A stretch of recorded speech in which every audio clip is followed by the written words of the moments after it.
I don't think people truly grasp how profoundly the internal combustion engine changed our world. We see it every day, but we don't really it.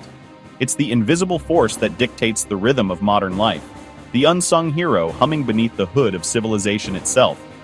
It's not just about engines, it's about the very fabric of our reality. Before this revolution, the world moved at the speed of a horse. Life was local, slow, and constrained by muscle power. Steam engines existed, but they were colossal, inefficient beasts, tethered to railways or factories. Humanity needed something different, something small, powerful, and portable. Then, in the late 19th century, a spark of genius ignited a new age. Pioneers harnessed the explosive power of fuel and air, creating a machine that could turn tiny, controlled detonations into motion. The principle is a beautifully simple four-step dance: suck, squeeze, bang, blow.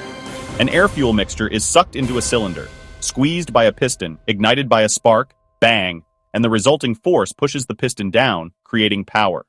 The leftover gases are then blown out. Repeat this hundreds of times per second, and you have the power to move the world.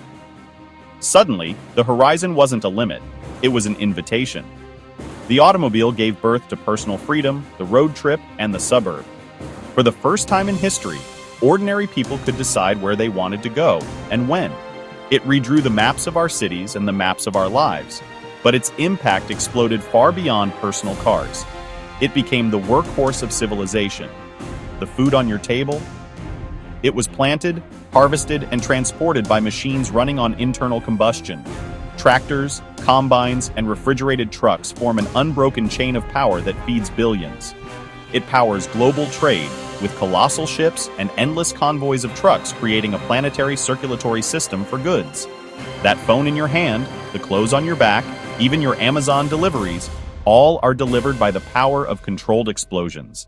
It literally built the world we see.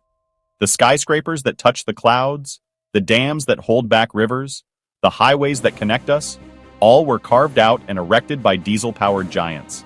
The scale is almost incomprehensible. Today, over 1.4 billion internal combustion vehicles roam the planet. Every single day, they move billions of people and products, consuming nearly 100 million barrels of oil in the process.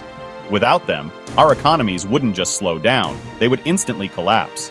Global society would grind to a halt. But this century-long reign came at a price. The very process that gave us so much power has also filled our skies with pollutants and carbon emissions, changing our planet in ways we are only now beginning to understand. Now, we stand on the brink of another revolution. The age of electricity is dawning. The electric motor is quiet, efficient, and clean at the point of use. It promises a different future. But can it truly replace the undisputed king that built the modern world? The engine's legacy is undeniable, but what comes next will define our future. If this story blew your mind, wait until you see the battle for its replacement. Hit that like button and subscribe so you don't miss what's coming next.